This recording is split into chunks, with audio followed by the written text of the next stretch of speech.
Right, my friends, well, regular viewers of the channel will be well aware that I own an all-electric car. Yes, a Porsche Taycan. And you will also know that I am not the best advocate of electric cars because personally, I don't think they are the future. And my experience has been, well, it's been less than enjoyable, let's say. And the experience has been different to what all the TV commercials will actually tell you. However, lots of people asking me to show you around my car, so I'm going to show you around my car and also tell you why I think in the future electric cars will eventually become against the law and made illegal. I'll tell you why, and we'll get into that in a moment. Anyway, if you are new to the channel, do me a favour, just hit that subscribe button because it is free, and what it does do, it educates the rest of the world that electric cars are not the future. So do it. Hit the subscribe button, it's free, share it out on social media, and let's show people the reality of owning an EV. Now, without further ado, my friends, let's go.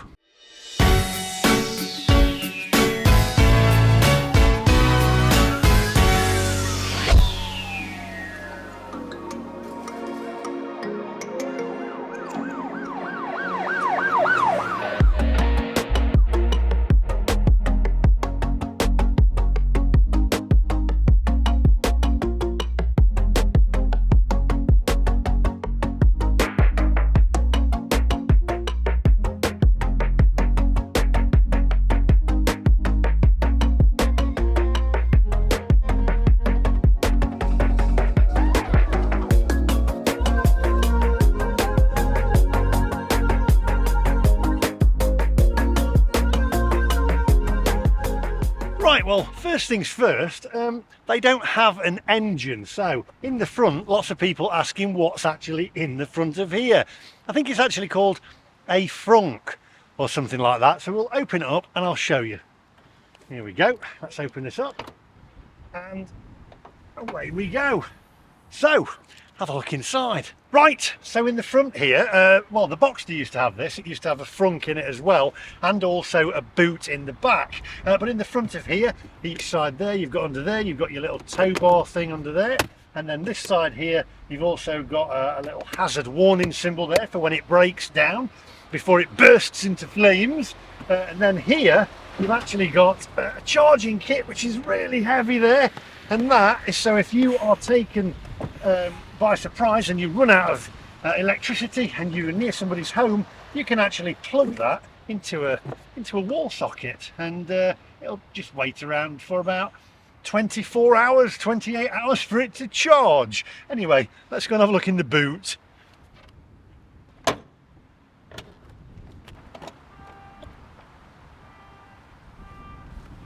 Right, nice and simple on this because lots of room in the back here, 2 compartments either side to store things like Belvita bars there for while you're waiting for the car to charge, some tissues as well to blow your nose on there while you're waiting, either side as well, some Autoglim fast glass that you can keep in there to clean the glass actually while you're waiting for the car to charge. And underneath here you have a little hidey compartment, right, where you have a charging cable. There you go, which I got online because with a 120 grand car, of course, they don't give you this for free. You have to buy it extra. Right, pop that little hidey compartment back there. There we go. Oh, and a little pillow as well for a sleep while you're waiting for the car to charge. Come on, let's have a look inside.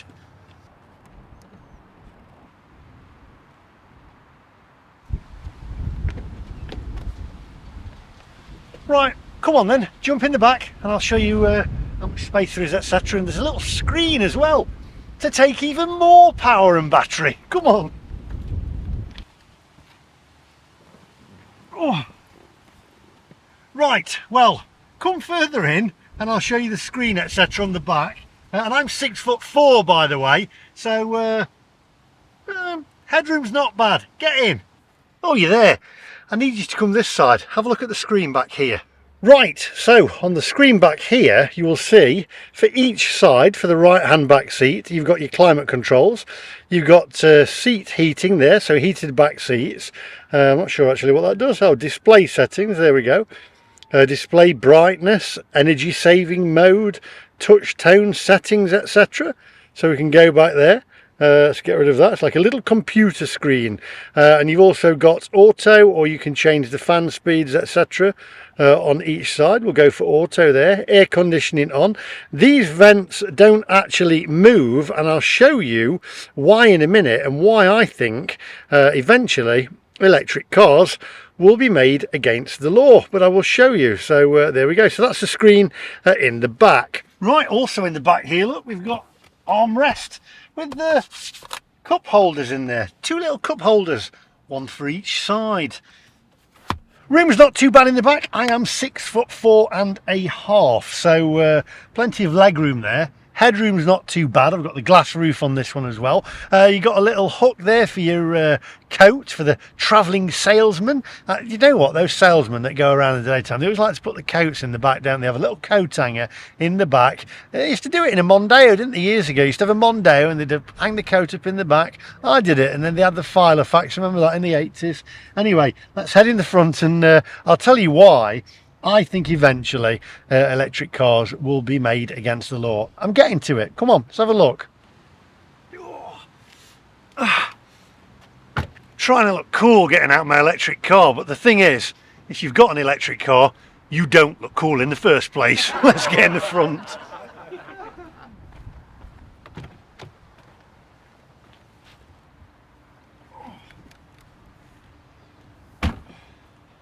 You're going to have to get in. I'm going to show you all the controls and the displays that take all the battery. Come on.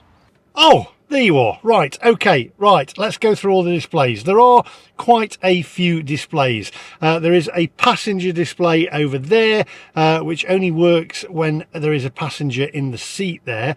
That's an extra. I think that was an extra £1,200 for that screen. Then there's the central screen. Then there's the central display, which does all the heating controls, etc. And then there's the display in front of you, which shows you a map and lots of different things as well, which I'll go through with you.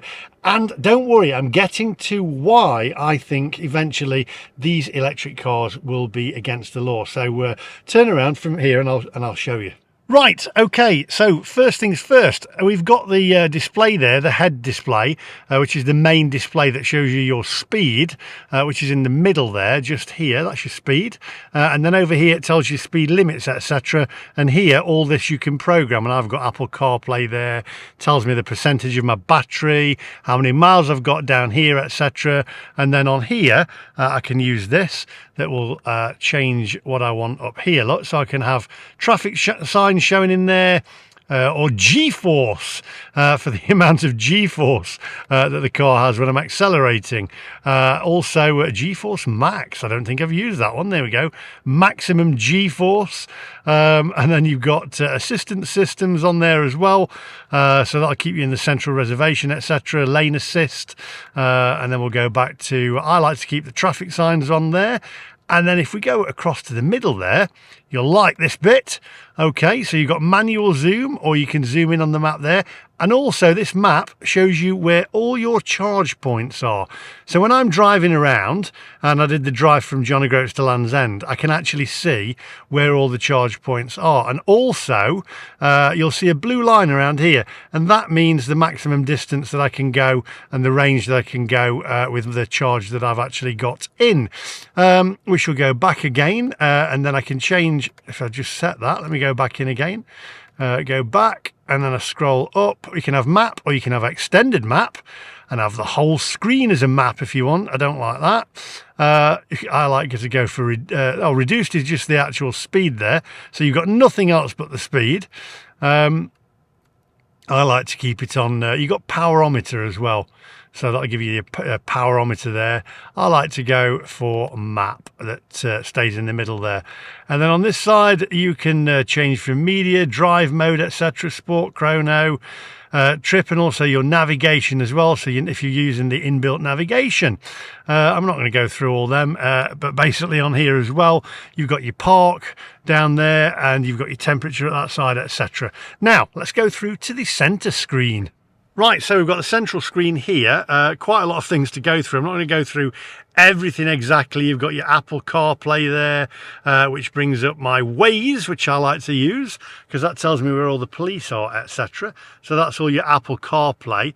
I'm not really going to go through that. I want to go through the car itself. You've got the car settings in there as well, with all your different drive modes, your chassis, so I can make the chassis a little bit more firm if I want, Sport Plus, etc., which will lower the car down, which I don't want to do because it'll scrape the batteries and cost me a fortune. You've got charge on here as well, so that'll tell you whether your charging system's connected, etc. You can time it, you can preheat and cool your battery, etc., so things charge quicker.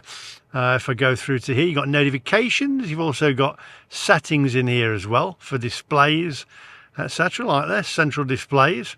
But I'm going to show you what I actually believe in a minute is going to make these cars illegal. So if we go through here, you've got weather, breakdown call, smart service, etc., and calendars. Let's go through to the central part first. Right, so on this central part here, you've got your battery. That tells you exactly what percentage you've got and how many miles, etc. So we'll close that. You've also got your air conditioning and climate control for either side. You've got your air conditioning there. On here you've got the car controls, but that just changes all your screen up there again, so I don't really use any of these. On here you've got your volume for your radio, etc., and then you've got on and off, which you can actually switch off the screen if you want, which we don't want to shut down the PCM, etc. You can open the boot and the frunk there, the boot and the bonnet, and then parking assist, etc. And this is the passenger screen, which basically just replicates the central screen over here. And you have a little clock here, look. Now that little clock doesn't really, I think, fit the design of the car, but it's a Porsche thing, apparently, because it's retro and it's what every Porsche has. It's got to race around a track, etc.